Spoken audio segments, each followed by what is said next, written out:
অনেকেই কিন্তু করলা পাতা ফেলে দেয়, অথচ এতে রয়েছে শরীরের জন্য দারুণ উপকারী পুষ্টিগুণ।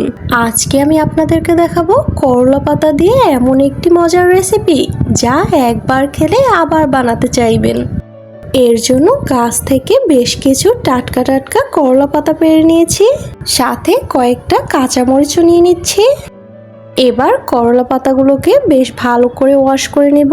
পাতাগুলো ওয়াশ করার সময় একটা বিষয় খেয়াল রাখতে হবে, পাতাগুলো কিন্তু খুব আলতো হাতে ওয়াশ করতে হবে। পাতাগুলো কিন্তু বেশি চাপাচাপি করা যাবে না, তাহলে কিন্তু এগুলো অনেক বেশি তেতো হয়ে যাবে।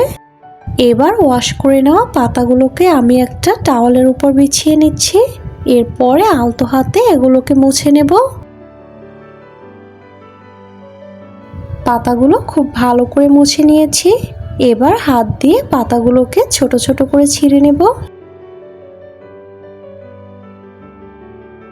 সবগুলো পাতা ছিঁড়ে নেওয়া হয়ে গিয়েছে। এবার চুলায় একটা প্যান বসিয়ে তার মধ্যে কিছুটা তেল গরম করে নিয়েছি। দিয়ে দিচ্ছি কিছুটা রসুন কুচি, সেই সাথে আরও দিয়ে দিচ্ছি পেঁয়াজ কুচি আর কাঁচামরিচ কুচি। এবার এগুলোকে কিছুক্ষণ একটু ভেজে নিব।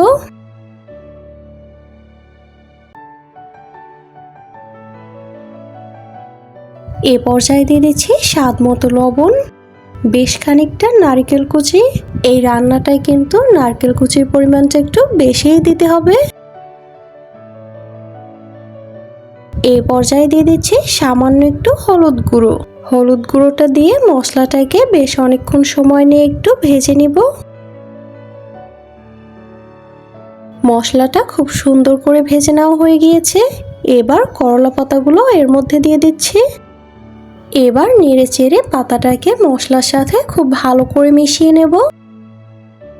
একটা কথা বলে রাখি, এই রান্নায় কিন্তু কোনো প্রকারের পানি ব্যবহার করা যাবে না। রান্নার পুরো সময়টা চুলার জালটা মিডিয়াম টু লো হিটের মাঝামাঝি রেখে রান্নাটা শেষ করতে হবে। আর পুরো সময়টাই কিন্তু এটাকে অনবরত নাড়তে হবে, তা না হলে কিন্তু নিচে লেগে যাওয়ার চান্স থাকবে, তখন কিন্তু এটার স্বাদ পুরোটাই নষ্ট হয়ে যাবে। এই ভাজিটা কিন্তু গরম ভাত দিয়ে খেতে দারুণ লাগে। ছোটবেলায় যখন করলা পাতার নাম শুনতাম তখন তো আমি ভয় পালাতাম, আর যখন এটা আমি প্রথমবার ট্রাই করেছি আমি কিন্তু তখনই এটার ফ্যান হয়ে গিয়েছি। এই রান্নাটা করতে কিন্তু হাইয়েস্ট 5 থেকে 7 মিনিটের মতো সময় লাগে। এই সময়ের মধ্যেই কিন্তু এটা হয়ে যায়, আর এই রান্নায়ও কিন্তু ঝামেলাও একেবারে কম।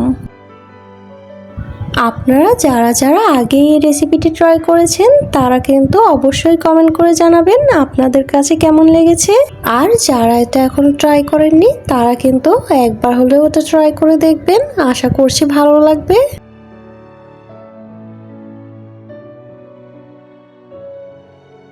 এই যে ভাজিটা কিন্তু হয়ে গিয়েছে। এই পর্যায়ে চুলা থেকে নামিয়ে এটা পরিবেশন করে নিব।